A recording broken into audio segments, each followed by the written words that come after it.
नमस्कार, खबरें जारी न्यूज 24 पर मैं हूं आपके साथ मकसूद खान। प्राइम टाइम एक्सक्लूसिव में बात होगी राहुल गांधी के बिहार दौरे की, क्योंकि शुक्रवार को राहुल गांधी एक दिन के दौरे पर बिहार गए और गया से लेकर नालंदा तक नाप दिया।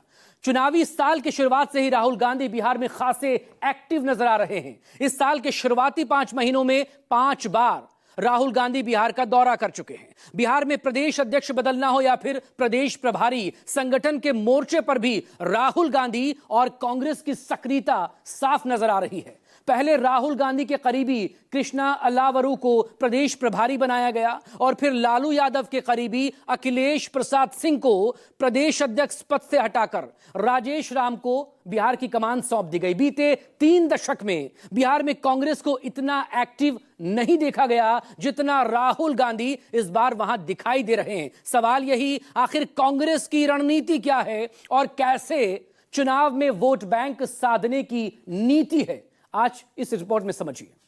आंख में आंख मिलाकर कहा कि मोदी जी जाति जनगणना होगा।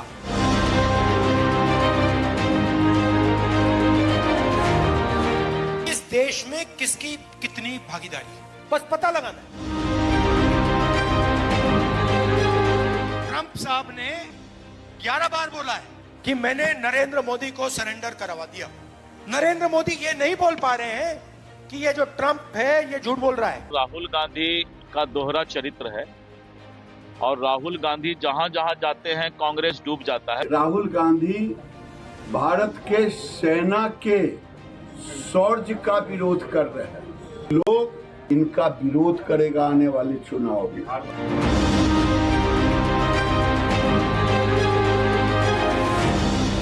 राहुल गांधी की घेराबंदी की चाहे जितनी कोशिशें हो, राहुल गांधी पर चाहे जितने तंज कसे जाएं, लेकिन ये राहुल गांधी की बदली हुई रणनीति, जिसके तहत वो चुनावी साल में बिहार को नाप रहे हैं, बिहार के सियासी नब्ज को पकड़ रहे हैं और इसकी बानगी इस साल में लगातार दिखाई दे रही है। 2025 की शुरुआत से लेकर अब तक राहुल गांधी 5 बार बिहार का दौरा कर चुके।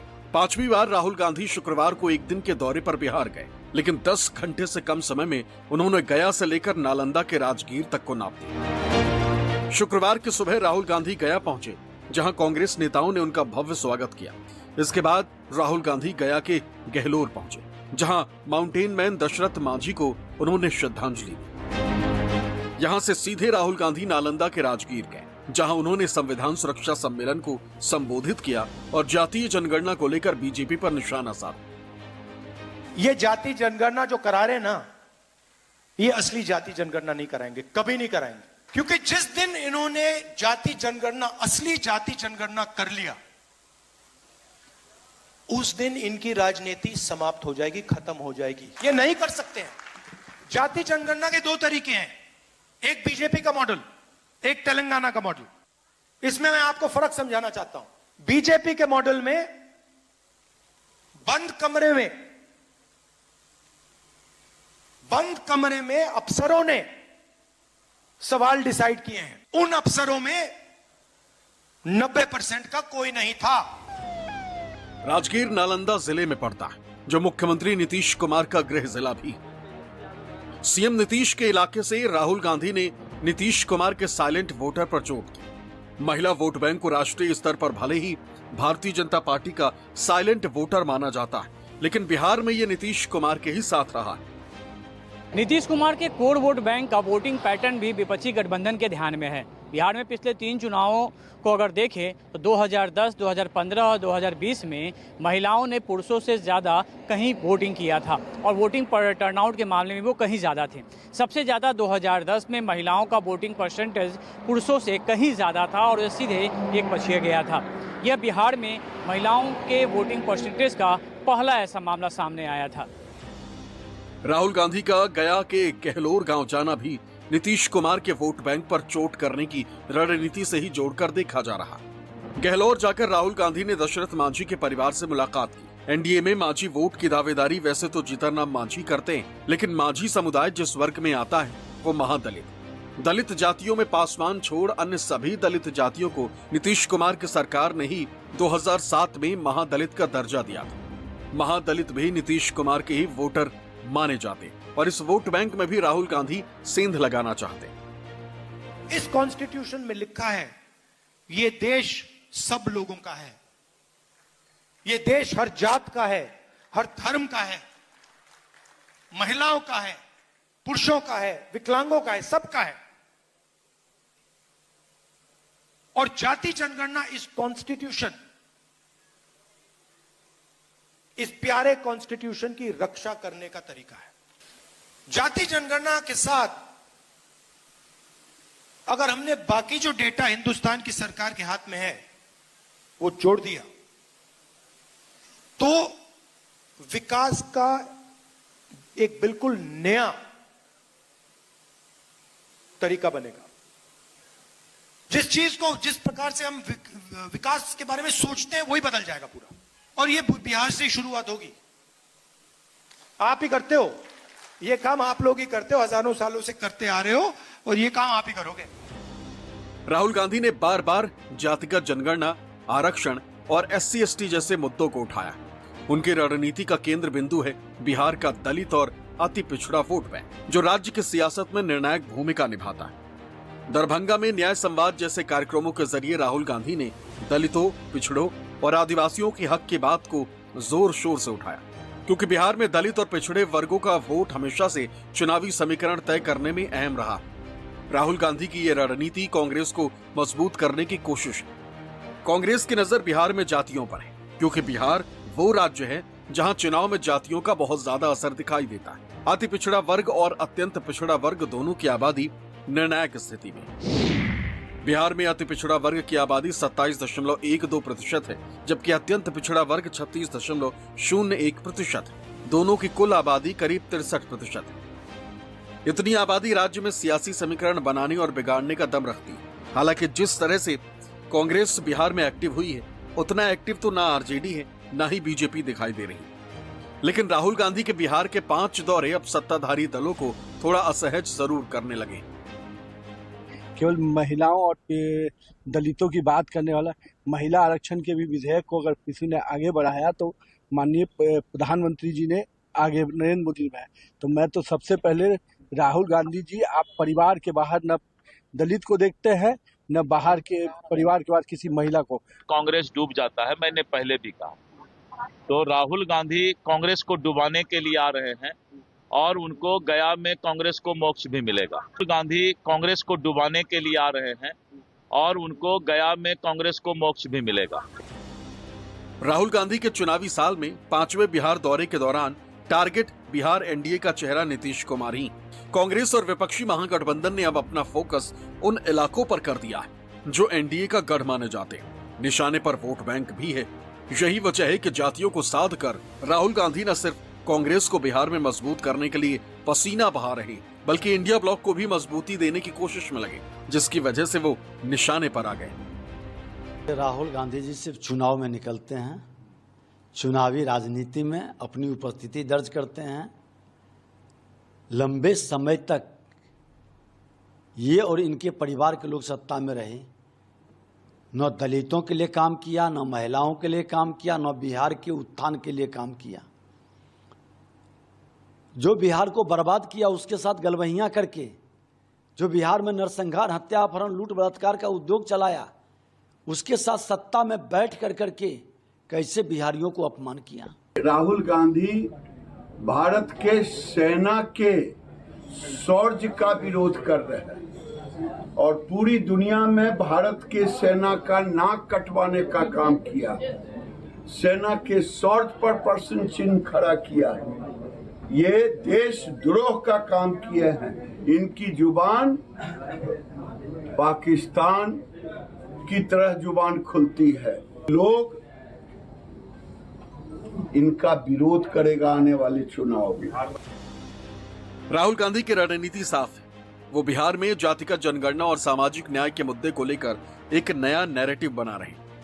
ये न सिर्फ दलित और पिछड़े वर्गों को लुभाने की कोशिश है, बल्कि केंद्र सरकार पर दबाव बनाने का भी प्रयास है। लेकिन इसका असर गठबंधन की एकता पर भी पड़ सकता है। लेकिन सवाल यह है कि क्या राहुल गांधी की ये रणनीति बिहार के जटिल जातिगत समीकरणों में कांग्रेस को मजबूत कर पाएगी, या फिर यह महागठबंधन के भीतर नई चुनौतियां खड़ी करेगी। पटना से अमिताभ ओझा के साथ ब्यूरो रिपोर्ट, न्यूज़ 24। अब सवाल है बिहार में राहुल गांधी का जाति पर इतना जोर क्यों है। इसकी तस्वीर समझनी हो तो बीते कुछ विधानसभा चुनावों से यह साफ पता चलता है, क्योंकि जिस तरफ पिछड़ा और अति पिछड़ा वर्ग के साथ दलितों का झुकाव होता है, बिहार की सत्ता हासिल करना उसी दल के लिए उतना आसान होता है। और इसीलिए पहले बिहार में जाति समीकरण को समझना जरूरी है। सिलसिलेवार तरीके से आपको समझाते हैं। यह समीकरण ओबीसी 27.12% है, करीब 3.5 करोड़ के आसपास की आबादी है, 3 करोड़ 55 लाख इसके वोटर हैं। ईबीसी 36.01%, 4 करोड़ 71 लाख इसके मतदाता हैं। उसके बाद एससी पे आ जाइए आप, दलितों पर 19.65% की हिस्सेदारी रखते हैं और 2 करोड़ 57 लाख इसके वोटर हैं। एसटी वर्ग से 1.68% है, 22 लाख के आसपास मतदाता हैं। और जनरल कैटेगरी सामान्य को लेकर हम बात करें 52.52%, 2 करोड़ 3 लाख इसके यहां पर मतदाता हैं। तो ओबीसी और ईबीसी जो मतदाता हैं बिहार में, वो निर्णायक भूमिका में हैं। जिनका झुकाव जिस दल की तरफ रहा, उसी के लिए बिहार की राह सत्ता की उतनी आसान हो सकती है। हालांकि एक फैक्ट बिहार को लेकर यह भी है कि बिहार में जातियों पर अलग अलग दल का जोर रहा है। कैसे, यह आपको बताते हैं। सबसे पहले बात आरजेडी की करेंगे। लालू प्रसाद यादव इसके बड़ा चेहरा है। इसके मुस्लिम और यादवों की नुमाइंदगी को लेकर बात करें, कुल दावेदारी आ जाती है 17.7% यादव, 14% के आसपास मुस्लिम, कुल 31.7% की दावेदारी है। दूसरी बड़ी पार्टी बीजेपी है। कितनी आबादी? सवर्ण 15%, वैश्य 2.3%, कुशवाहा 4.2%, कुल दावेदारी है 22% पर। इसके बाद दुसाध में एलजेपी जो है वो इसके वोटर माने जाते हैं। 5.31% की कुल इसकी आबादी है और कुल जो दावेदारी है वो है 5.31% की। अब इसके बाद आइए मुकेश साहनी, वीआईपी के नेता हैं, मल्ला जाति को रिप्रेजेंट करने का दावा भी करते हैं। आबादी है 2.60% और कुल दावेदारी इनकी इतनी पड़ती है। मुसहर जाति के नेता माने जाते हैं हम के, यानी कि हिंदुस्तान आवामी मोर्चा के जीतन राम मांझी, केंद्र सरकार में मंत्री भी हैं। 3.08% की आबादी है और दावेदारी भी इसको लेकर वो लगातार करते आए हैं। अब जातियों के इसी गणित को राहुल गांधी बिगाड़कर बिहार में कांग्रेस की जो पोजीशन है वो मजबूत करना चाहते हैं। और जानकारों का यह भी मानना है कि इसी उद्देश्य के साथ राहुल गांधी इस साल कम से कम बिहार के 5 दौरे कर चुके हैं। बिहार यात्रा पर राहुल गांधी के टारगेट पर ओबीसी और ईबीसी के वोटर्स रहे हैं। लेकिन जाति पर जोर सिर्फ बिहार में ही नहीं है, बल्कि उत्तर प्रदेश में भी समाजवादी पार्टी का जो पूरा फोकस है वो जातियों पर है। शुक्रवार को प्रेस कॉन्फ्रेंस के दौरान समाजवादी पार्टी के प्रमुख अखिलेश यादव ने जाति जनगणना को लेकर बड़ा दावा किया। उन्होंने कहा कि 2027 में पीडीए की सरकार में जाति जनगणना होगी। इसके अलावा अखिलेश यादव ने सुहेल देव, भारतीय समाज पार्टी एसबीएसपी के विधायक अब्बास अंसारी की विधानसभा सदस्यता रद्द होने पर सवाल भी उठाया। दावा किया कि फैसला जाति देखकर हो रहा है। तो क्या अखिलेश यादव जातियों पर जोर देकर 2027 की सीढ़ियां तैयार कर रहे हैं? इस रिपोर्ट में देखिए। 2027 में पीडीए सरकार में ही जाति जनगणना होगी, तभी सही तरीके से जनगणना होगी। कि हर बार भाजपा आंकड़ों में हेराफेरी करती है, इसीलिए भाजपा के द्वारा कराई जा रही जाति जनगणना पर शंका है। अखिलेश यादव और पूरा इंडी गठबंधन जनगणना जैसे विषयों पर झूठ बोलता है। 2025 में बिहार और 2027 में यूपी, इन्हीं दो राज्यों में होने वाले विधानसभा चुनाव पर अभी से सबकी नजरें टिकी। जहां बिहार में राहुल गांधी अभी से कांग्रेस का जनाधार मजबूत करने में शिद्दत से जुटे हुए, तो उत्तर प्रदेश में मोर्चा अखिलेश यादव ने संभाल रखा है। लोकसभा चुनाव के नतीजों से उत्साहित अखिलेश यादव का पूरा जोर पीडीए पर है, यानी पिछड़े, दलित और अल्पसंख्यक। एक तरफ बिहार में राहुल गांधी जातियों को साध कर सियासी खेला करने को तैयार दिख रहे हैं, तो यूपी में अखिलेश यादव पीडीए की ताकत के दम पर फिर से सत्ता में वापसी की तैयारी में। यही वजह है कि शुक्रवार को प्रेस कॉन्फ्रेंस के दौरान अखिलेश यादव ने बड़ा बयान दिया। उन्होंने 2027 में होने वाली जातीय जनगणना को पीडीए की सरकार में होने की बात कही। अखिलेश ने कहा कि तभी सही तरीके से जाति जनगणना होगी। 2027 में पीडीए सरकार में ही जाति जनगणना होगी, तभी सही तरीके से जनगणना होगी। अखिलेश अच्छी तरह जानते हैं कि अगर पीडीए वोट बैंक को उन्होंने 2027 तक साधे रखा तो आगे की राह कोई मुश्किल नहीं रहेगी। इसलिए अखिलेश यादव जातीय जनगणना से लेकर पीडीए और डीएनए तक की बात कर रहे हैं। दरअसल समाजवादी पार्टी के डीएनए पर सवाल उठाए गए थे, जिसे लेकर शुक्रवार को प्रेस कॉन्फ्रेंस के दौरान अखिलेश यादव ने बड़ा बयान दिया। समाजवादी प्रमुख अखिलेश यादव ने सुबह सपा विधायक अब्बास अंसारी की सदस्यता रद्द होने पर प्रदेश की योगी सरकार पर निशाना साधा। अखिलेश ने कहा कि सिर्फ समाजवादियों की सदस्यता रद्द हो रही, उनकी सदस्यता रद्द नहीं हो रही जो हमारा डीएनए पूछ रहे हैं। अब्बास अंसारी की सदस्यता जानबूझ करके ली है, सरकार ने जानबूझ करके ली है। और अगर इन्हीं स्टेटमेंट्स पे किसी की सदस्यता ली जा सकती है तो इसके सरकार के बैठे हुए लोग क्या बोल रहे हैं? क्या मेरा डीएनए याद दिलाएंगे वो लोग? क्या समाजवादियों का डीएनए पूछेंगे?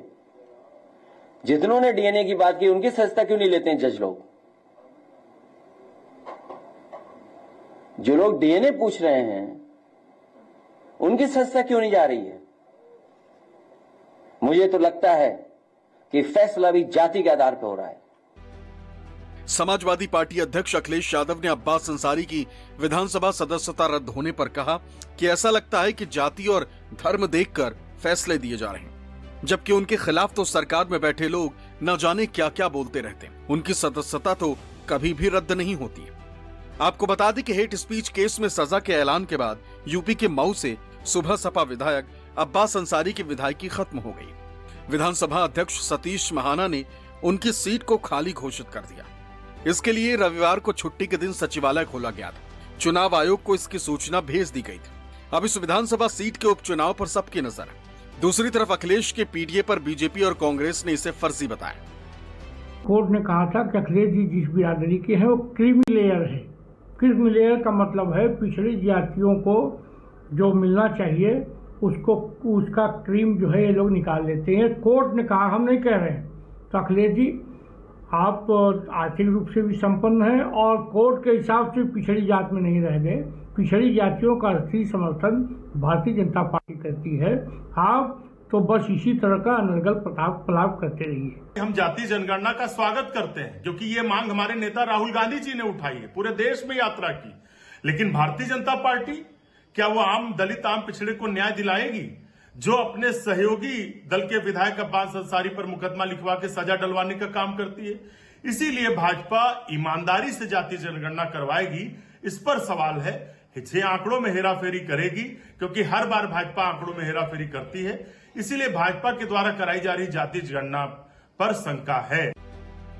लेकिन अखिलेश यादव का पूरा फोकस 2027 पर है। साथ ही वो पंचायत चुनाव को लेकर भी अलर्ट है। अखिलेश तो अभी से दावा कर रहे हैं कि 2027 में जनता बीजेपी को विदाई देगी और पीडीए की सरकार सत्ता में आएगी। हालांकि अखिलेश ऐसे दावे तब कर रहे हैं जब यूपी विधानसभा चुनाव में अभी कम से कम 2 साल का समय बाकी है। 2027 में उत्तर प्रदेश की जनता न केवल सस्पेंड करेगी बल्कि हमेशा हमेशा के लिए विदाई कर देगी। अखिलेश यादव कोई राजनीतिक सवाल और जवाब से बचते हैं और बचकाने तरीके से बचाव करते हैं। जनगणना किसने घोषित की? आदरणीय नरेंद्र मोदी जी की सरकार ने, और नरेंद्र मोदी जी ने जनगणना करने का आदेश जारी किया है। और सबको ध्यान में होगा कि 2013 में जब प्रधानमंत्री मनमोहन सिंह जी थे तब जनगणना करने के बाद भी उसको सामने नहीं लाया गया। इंडी गठबंधन है। अखिलेश यादव ने अपने बयान में पीडीए और जाति जनगणना का जिक्र किया। उनके इस बयान का मकसद सामाजिक न्याय को बढ़ावा देना और समाजवादी पार्टी के 2027 विधानसभा चुनाव की रणनीति को मजबूत करना है, जो लोकसभा चुनाव के बाद से उनके बयानों में लगातार दिखाई दे रही है। लखनऊ से मानस श्रीवास्तव के साथ ब्यूरो रिपोर्ट, न्यूज़ 24।